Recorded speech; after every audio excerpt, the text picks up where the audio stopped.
Muito bem-vindos ao Porto Nerd! Eu sou o Porto e serei seu nerd hoje. Existe uma teoria circulando pela internet que explica essa última temporada. E não, eu não tô falando da teoria do 9º episódio mágico que vai resolver tudo. Isso é coisa de Stranger Things. Eu tô falando da teoria de que lá na primeira temporada, alguém liberou um gás tóxico na atmosfera. Pode ter sido a avó, ou quem sabe o próprio Butcher, mas esse gás foi aos poucos se espalhando pela cidade, pelo continente, e eventualmente consumiu o planeta inteiro. Ele começou a deteriorar as células cerebrais dos personagens, fazendo com que eles fossem tomando decisões cada vez mais duvidosas, até que, eventualmente, se tornaram o próprio Homer Simpson. Olá. O meu nome é Sr. Burns. Eu acho que tem uma carta aí pra mim. Qual é o seu primeiro nome, Sr. Burns? Eu não sei. E sabe de uma coisa? Eu acredito nisso. Eu acredito. Eu acredito. Eu acredito. Porque como mais você explica essa p*** de temporada?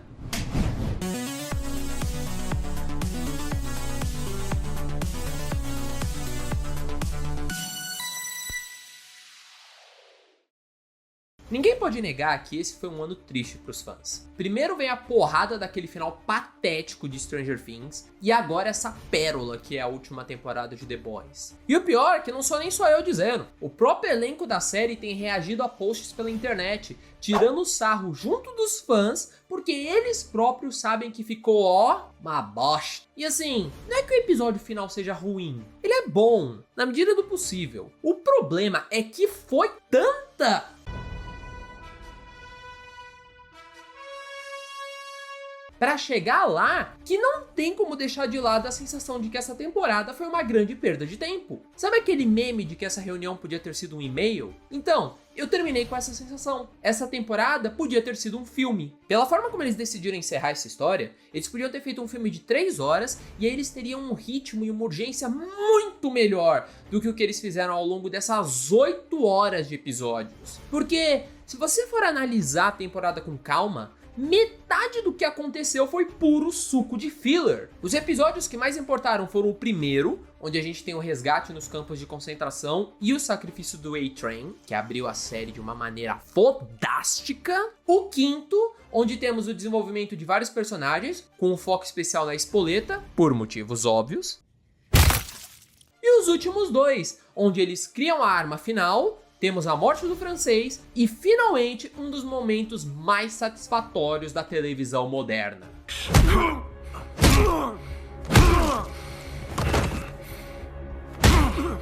4 episódios de 8. E ainda assim, dava pra ter removido várias coisas aí no meio só pra tentar dar essa temporada a urgência que ela merecia ter. Porque foi isso que faltou. Urgência. A 4ª temporada terminou com um dos pontos mais baixos na vida dos nossos heróis. O Capitão Pátria assumiu o controle, parte do grupo foi preso e parte está sendo caçado. Pessoas comuns estão sendo presas em campos de concentração. Os supers assumiram o controle. O gerente ficou doido. O patrão tá vindo na minha direção. Socorro! Socorro! Pelo alguém me ajuda, gente! Pelo amor de Deus, não! Só que aqui, verdade seja dita, você não sente nada disso afetando os protagonistas. Eles vão de lá pra cá praticamente sem problema nenhum, viajando pra onde quer que o roteiro precise que eles vão. Porra!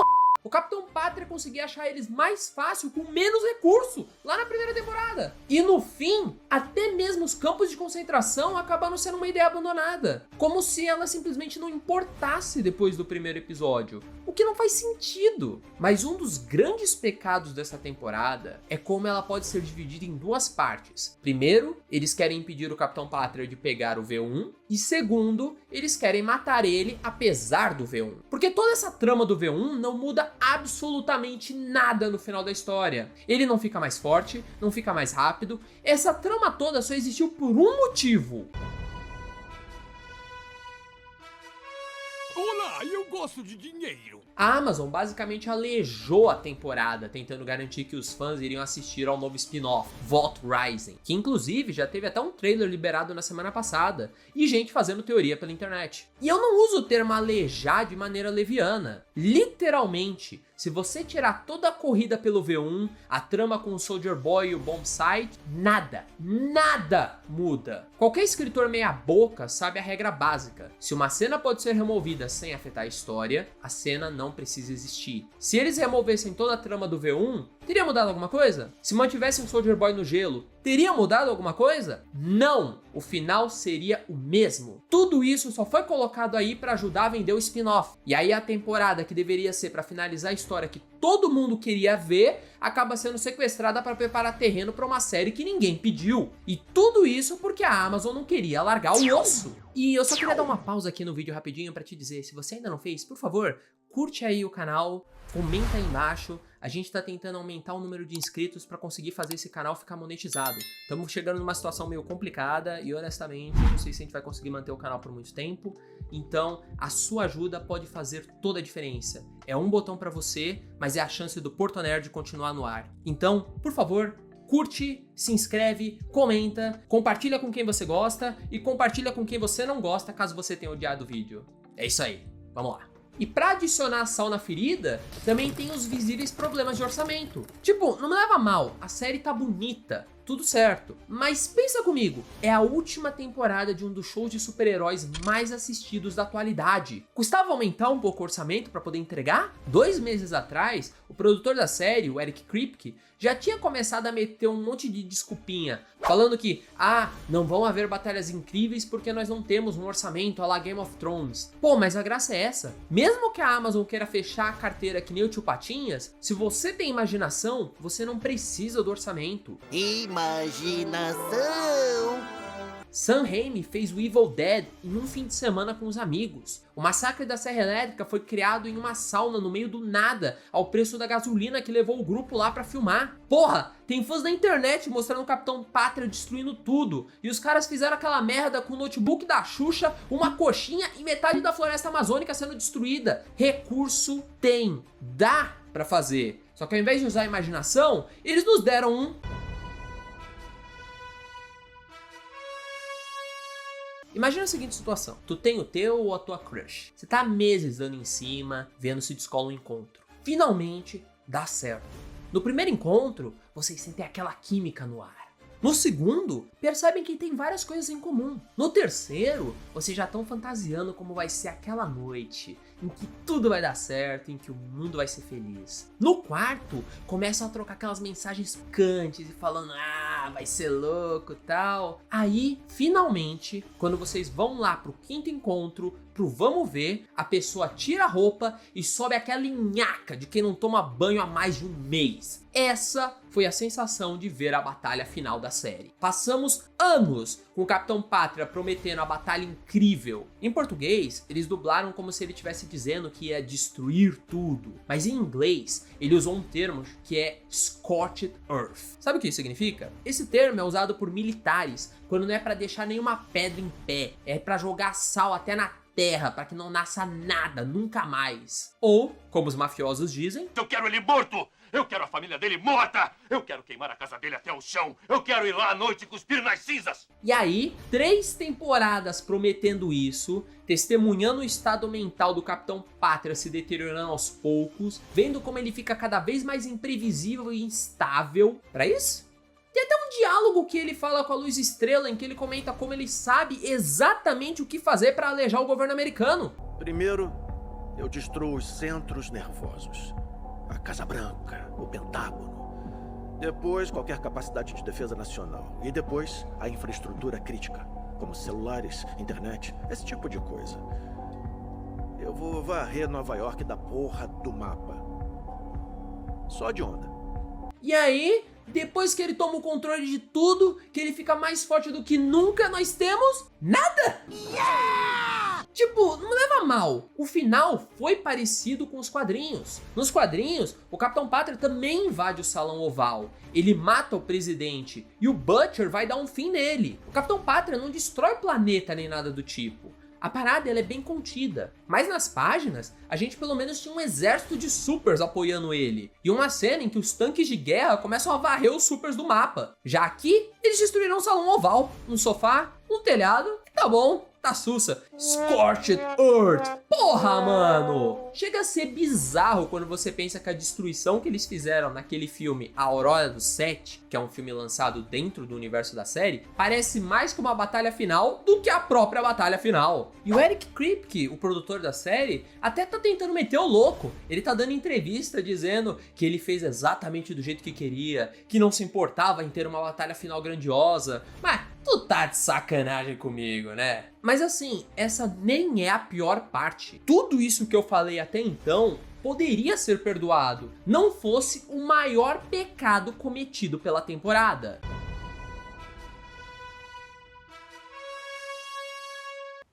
Roteirinho fraco, né, gente? Sério, orçamento, filler, até um final broxante, tudo isso é perdoável. Os fãs vêm perdoando isso há anos. Pra quem viu Smallville, isso era praticamente a norma todo fim de temporada. Mas o que não dá pra perdoar é um roteiro bosta, um roteiro forçado. E voltando pro ponto que eu falei lá no começo do vídeo, um que torna os personagens mais burros só pra conseguir chegar ao final proposto. E a maior vítima disso é ninguém menos do que...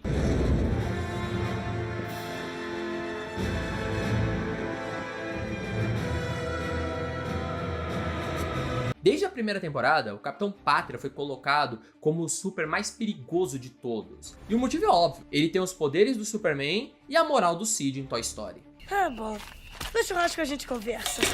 Só que no início, ele foi mostrado como alguém relativamente competente, apesar de não ser tão esperto. Alguém que sabia usar os poderes para tirar vantagem de cada situação em que ele se encontrava. Mas agora, ele vira um exemplo de o vilão quando você luta contra ele versus o vilão quando vira um personagem jogável. E são as pequenas coisas, sabe? Tipo, desde o início sabemos que ele sabe das suas limitações com a visão de raio-x. Ele até fala pro Profundo uma hora isso. Aí tu me diz que ele vai até o local onde sabe que a equipe do Butcher está, onde sabe que eles estão preparando a única arma que pode matá-lo, vê que tem um canto feito de chumbo que cabe claramente uma pessoa escondida só pra ser distraído pelo francês e ir embora? Sério? Isso pode funcionar com um animal selvagem ou um monstro irracional, mas não com um ser humano consciente, pô. Qualquer idiota ia parar por 2 segundos pra ir lá e verificar se tem alguém escondido naquela porcaria. E o problema não morre nessas decisões, são as inconsistências que matam. Lá na terceira temporada, ele tava conversando com o Butcher até o momento em que resolve desaparecer. E ele vai embora tão rápido que a gente até fica na dúvida se ele realmente estava lá ou se era tudo imaginação do Butcher por causa do câncer. No começo dessa temporada, ele voou de igual para igual com o trem A. Mano, no começo desse episódio final, ele voou pra estratosfera e largou um bilionário lá mais rápido do que o tempo que eu tô levando pra fazer essa frase. E depois de tudo isso, ele não consegue fugir da Casa Branca quando se vê encurralado. Ele ataca Kimiko como se estivesse prendendo a caganeira de uma semana e não conseguisse nem se mexer direito. É sério! E nem é só velocidade, cara. Todas as vezes que ele usa a visão de calor, ele corta pessoas ou objetos ao meio. Mano, ele literalmente usou a visão de calor na Kimiko no começo da temporada e partiu ela em 2. Aí aqui, na batalha final, ele usa, ela é jogada contra a parede e só... Aí vai ter gente que vai falar: ah, mas é porque ela tava com o upgrade lá. Os poderes iguais ao Soldier Boy. Não é. Na própria série deixa claro. Os únicos que não são partidos ao meio são os supers que usam V1. A Tempesta, o Soldier Boy, essa galera. O resto vai tudo de arrasta. A única pessoa que escapou disso foi o Butcher lá na terceira temporada. E honestamente, foi puro roteirismo, porque não faz sentido. Só tem 2 explicações viáveis pra isso.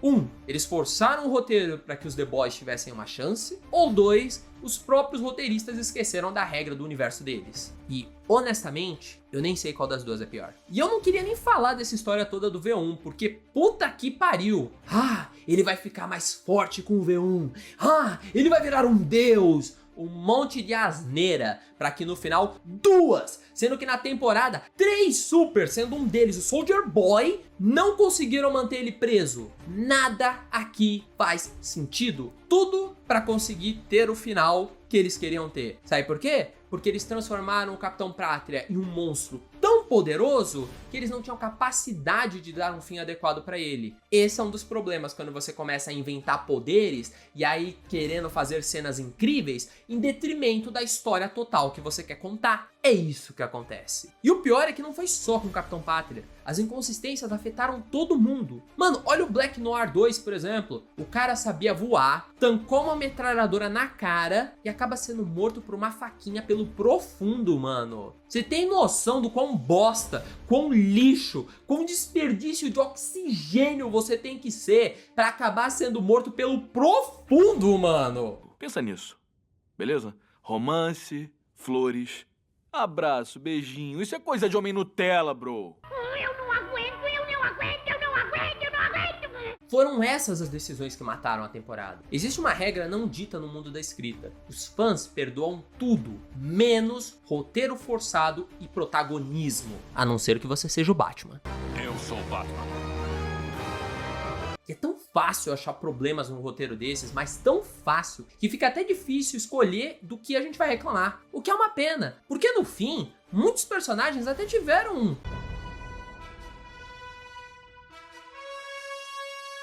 A história da Ashley, por exemplo, foi bacana. Ela foi de uma pessoa ambiciosa para uma mulher aterrorizada que abriu mão dos princípios só para sobreviver. Então para alguém que abraçou de novo a esperança e resolveu ajudar os heróis a vencerem, só para terminar como a presidenta dos Estados Unidos e sofrer um impeachment. E eu não vou mentir, eu ri pra cacete dessa cena. Em relação aos boatos, eu não vou renunciar. Essa foi a ex-presidente Ashley Barrett, que por meio de uma votação unânime sem precedentes no Congresso, sofreu impeachment nessa tarde e foi imediatamente destituída do cargo.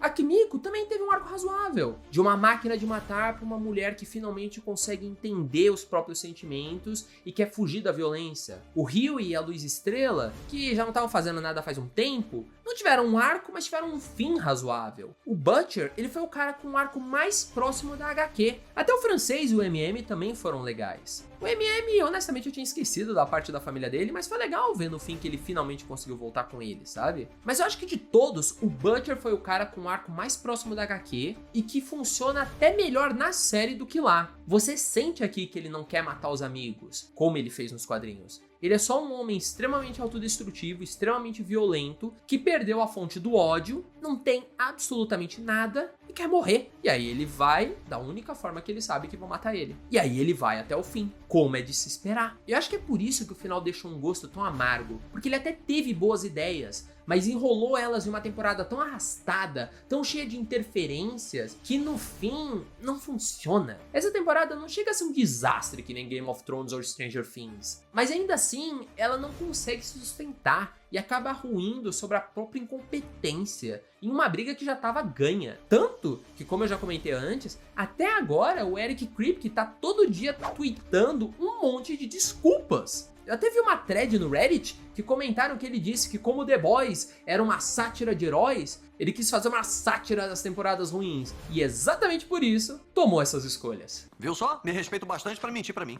De qualquer forma, eu acho que essa tá se tornando uma regra em Hollywood. Não pense, consuma. E se o final foi ruim, melhor ainda. Aí os estúdios começam a encher a internet de mentiras e teorias sobre como o spin-off vai consertar o final, e com isso garantem que os espectadores daqui vão migrar pra lá e continuar dando dinheiro pra eles. E no fim, isso é até meio engraçado, porque a série que mais satirizava a ganância hollywoodiana acabou ruindo por conta dela. Que ironia. Mas é isso, galera, eu quis fazer esse vídeo pra dar aí minhas opiniões sobre a temporada, sobre a série. Eu gostava muito de The Boys, essa temporada foi decepcionante. O que vocês acharam? Vocês gostaram? Vocês concordam com a minha visão? Vocês viram coisas que eu não vi? Comenta aí embaixo, vou adorar saber a sua opinião. E, parafraseando Homelander, para todos vocês que me acompanharam até aqui, eu ofereço meu agradecimento. Como sempre, muito obrigado por estarem comigo até aqui e até a próxima.